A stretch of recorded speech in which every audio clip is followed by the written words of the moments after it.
Dear students, in this session, let us discuss the principles of drug therapy. First of all, let us see absorption of drugs.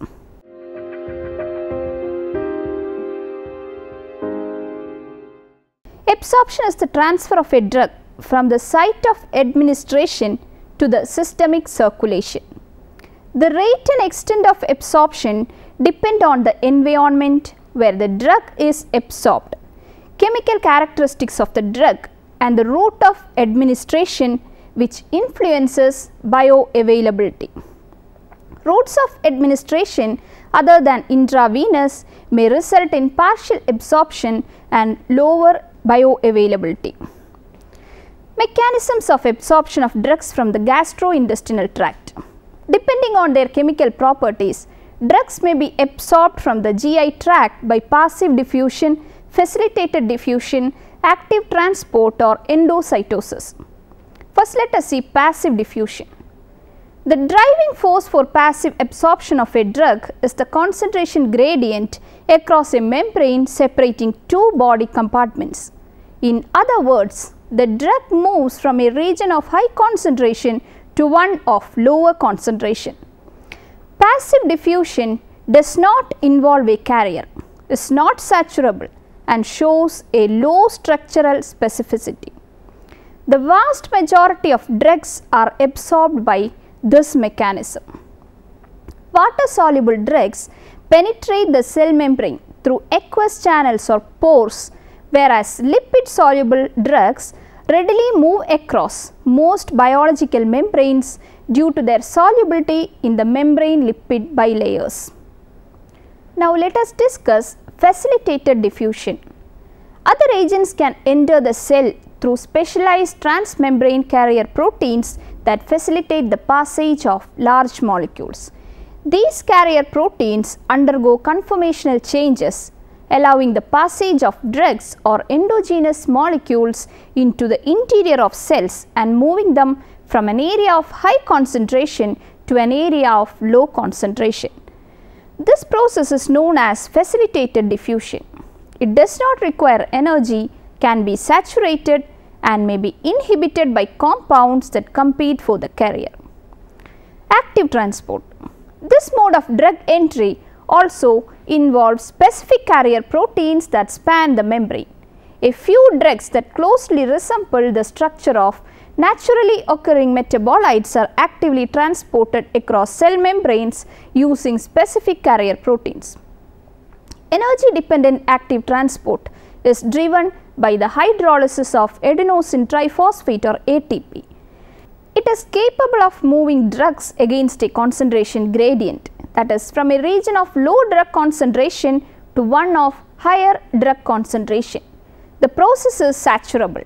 Active transport systems are selective and may be competitively inhibited by other co-transported substances. Let us see endocytosis and exocytosis. This type of absorption is used to transport drugs of exceptionally large size across the cell membrane.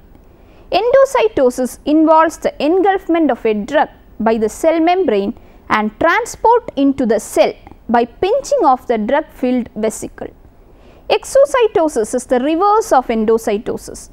Many cells use exocytosis to secrete substances out of the cell through a similar process of vesicle formation. Vitamin B12 is transported by endocytosis, whereas certain neurotransmitters, for example norepinephrine, are stored in intracellular vesicles in the nerve terminal and released by exocytosis. Factors influencing absorption. Medication taken orally may be absorbed from any part of the gut. Highly lipid soluble drugs may be absorbed from the buccal cavity, from where it directly enters the systemic circulation. Acidic drugs are absorbed from the stomach, while basic drugs get ionized and are not absorbed from the stomach. Basic drugs given intravenously may diffuse from blood into the stomach because of the pH and may ionize quickly. This is known as ion trapping. Intestines have a large surface area and most drugs are absorbed from the proximal part of the jejunum. Basic drugs are absorbed from the intestine because of the favorable pH. Various factors like intestinal motility and pH influence the absorption from the gut. It has now been found that drugs may be transported out from the cells of the intestinal wall back into the gut lumen. This is done with a reverse transporter or efflux transporter P-glycoprotein. Absorption from the large intestine is negligible. Several factors influence the rate and extent of absorption of a drug given orally. Now let us move on to the disintegration and dissolution time. The drug taken orally should break up into individual particles or disintegrate to be absorbed. It is then has to dissolve in the gastrointestinal fluids. In case of drugs given subcutaneously or intramuscularly, the drug molecules have to dissolve in the tissue fluids. Liquids are absorbed faster than solids. Delay in disintegration and dissolution, as with poorly water soluble drugs like aspirin, result in delayed absorption. Blood flow to the absorption site. The intestines receive much more blood flow than the stomach. So, absorption from the intestine is favored over the stomach. Total surface area available for absorption. With the surface rich in brush borders containing microvilli, the intestine has a surface area about 1000-fold that of the stomach, making absorption of the drug across the intestine more efficient. Formulation. Pharmaceutical preparations are formulated to produce desired absorption. Inert substances used with drugs as diluents like starch and lactose may sometimes interfere with absorption. Now let us see the effect of pH on drug absorption. Most drugs are either weak acids or weak bases. Acidic drugs release a proton or H+, causing a charged anion A-. Weak bases can also release an H+. However, the protonated form of basic drugs is usually charged, and loss of a proton produces the uncharged base. A drug passes through membranes more readily if it is uncharged, as in figure 3. Thus, for a weak acid, the uncharged protonated HA can permeate through membranes and A- cannot. For a weak base, the uncharged form B penetrates through the cell membrane, but the protonated form BH+ does not. Therefore, the effective concentration of the permeable form of each drug at its absorption site is determined by the relative concentrations of the charged and uncharged forms. The ratio between the two forms is in turn determined by the pH at the site of absorption and by the strength of the weak acid or base, which is represented by the ionization constant pKa. Here the pKa is a measure of the strength of the interaction of a compound with a proton. The lower the pKa of a drug, the more acidic it is. Conversely, the higher the pKa, the more basic is the drug. Distribution equilibrium is achieved when the permeable form of a drug achieves an equal concentration in all body water spaces.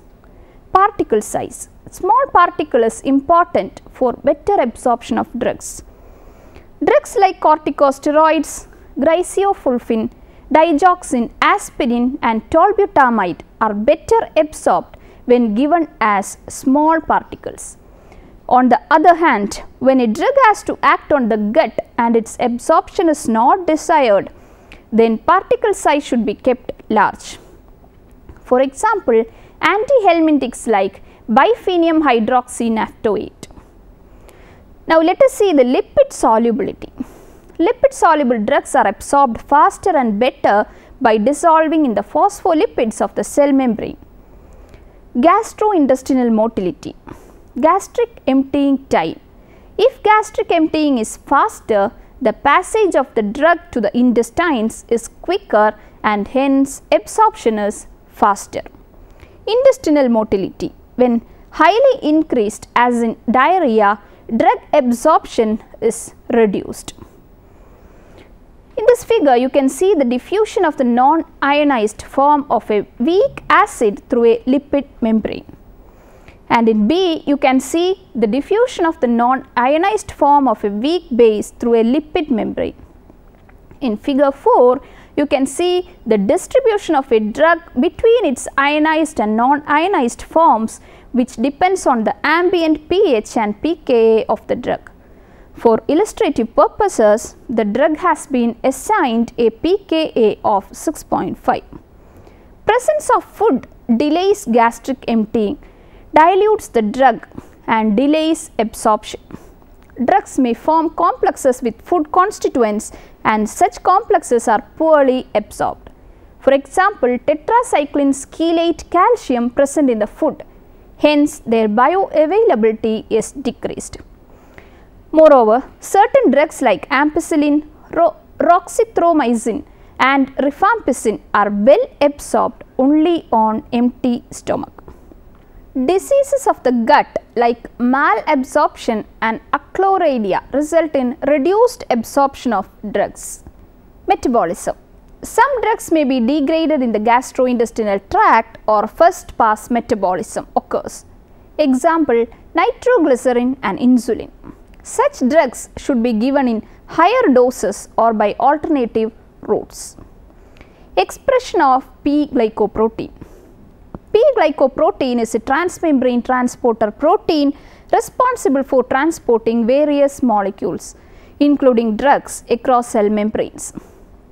It is expressed in tissues throughout the body, including the liver, kidneys, placenta, intestines and brain capillaries, and is involved in transportation of drugs from tissues to blood. That is, it pumps drugs out of the cells. Thus, in areas of high expression, P-glycoprotein reduces drug absorption. In addition to transporting many drugs out of cells, it is also associated with multi-drug resistance. Now, let us see the absorption from parenteral route. On intravenous administration, the drug directly reaches the circulation. On intramuscular injection, the drug molecules should dissolve in the tissue fluids and then be absorbed. Since muscles have a rich blood supply, absorption is fast.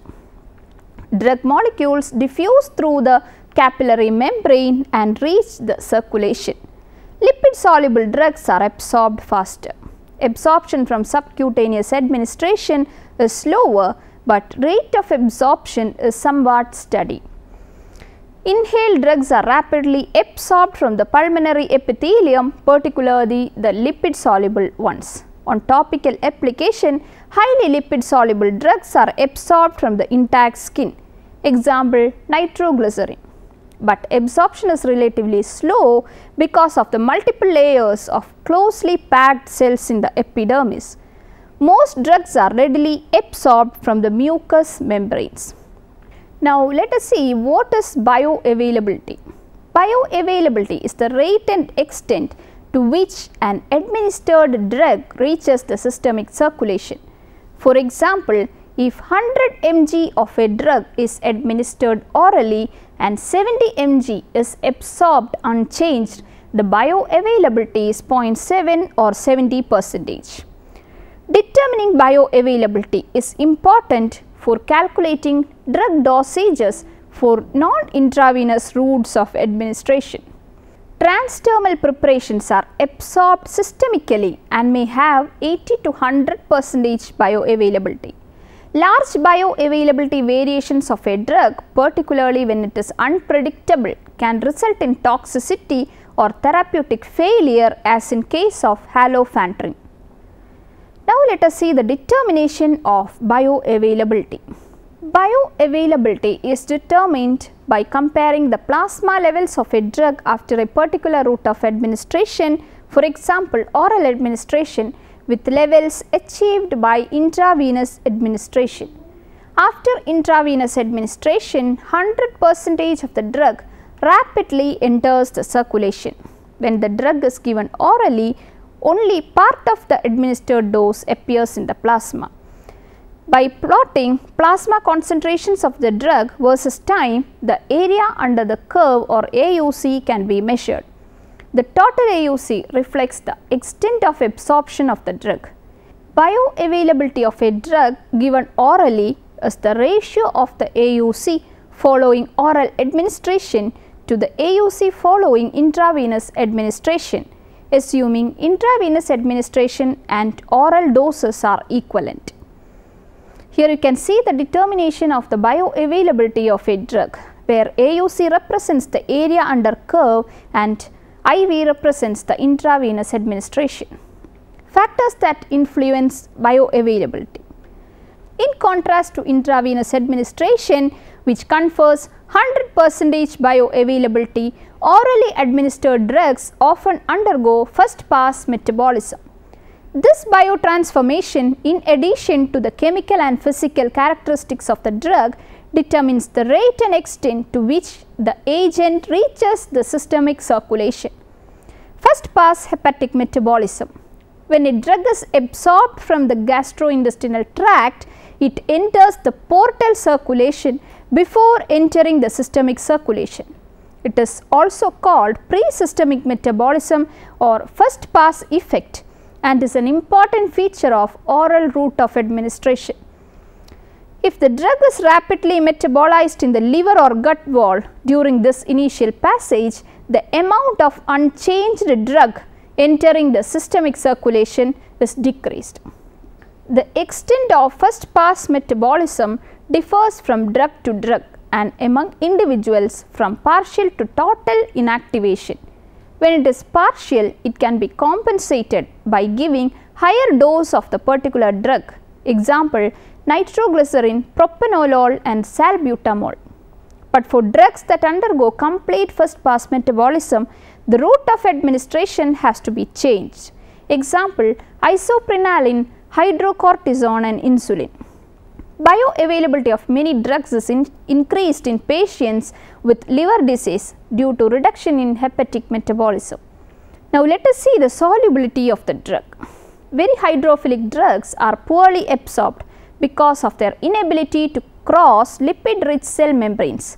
Paradoxically, drugs that are extremely lipophilic are also poorly absorbed because they are totally insoluble in aqueous body fluids and are therefore cannot gain access to the surface of cells. For a drug to be readily absorbed, it must be largely lipophilic, yet have some solubility in aqueous solutions. This is one reason why many drugs are either weak acids or weak bases. Chemical instability. Some drugs such as penicillin G are unstable in the pH of the gastric contents. Others such as insulin are destroyed in the gastrointestinal tract by degradative enzymes. Nature of the drug formulation. Drug absorption may be altered by factors unrelated to the chemistry of the drug. For example, particle size, salt form, crystal polymorphism, enteric coatings and the presence of excipients such as binders and dispersing agents can influence the ease of dissolution and therefore alter the rate of absorption. Now let us see bioequivalence. Two drug formulations are bioequivalent if they show comparable bioavailability and similar times to achieve peak blood concentrations. Therapeutic equivalence. Two drug formulations are therapeutically equivalent when they are pharmaceutically equivalent. That is, they have the same dosage form, contain the same active ingredient and use the same route of administration with similar clinical and safety profiles. Clinical effectiveness often depends on both the maximum serum drug concentration and the time required after administration to reach peak concentration. Therefore, two drugs that are bioequivalent may not be therapeutically equivalent. Before we move to the next session, please try to answer the following questions. First, discuss absorption processes and factors affecting the absorption. Next, define bioavailability and factors that influence bioavailability. References: Basic Pharmacokinetics and Pharmacodynamics, an integrated textbook and computer simulations by Rosenbaum and Sarah E., published by John Wiley and Sons in 2012. The Pharmacological Basis of Therapeutics by Joel Griffith Hardman, Lee E. Limbird and Alfred G. Gilma. Davidson's Principles and Practice of Medicine, a textbook for students and doctors by Edwards, CRW and Ian A. D. Bouchier in 1992. Hope this session was useful to you. See you next time. Until then, bye.